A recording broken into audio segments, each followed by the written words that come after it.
મારી પાસે બેંકમાં $12,000 હતા.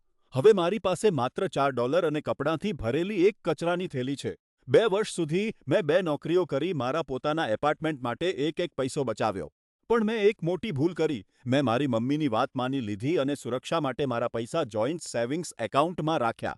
આજે બધું જ ઉલટાઈ ગયું. મેં મારા માતા-પિતાને કહ્યું કે હું મારી બહેજની કોલેજની ફી ફરીથી ભરવાની ના પાડું છું. મારા પપ્પાએ બૂમ પાડીને કહ્યું કે જ્યાં સુધી હું તેમના ઘરની છત નીચે રહીશ, ત્યાં સુધી મારા પૈસા પરિવારના પૈસા ગણાશે. હું કામ પર ગયો અને જ્યારે હું રાત્રે ફોર્મ વાગ્યે ઘરે આવ્યો, ત્યારે તાળા બદલાયેલા હતા.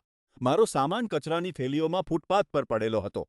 મેં મોટલનો રૂમ બુક કરવાનો પ્રયત્ન કર્યો, પણ મારું કાર્ડ રિજેક્ટ થઈ ગયું.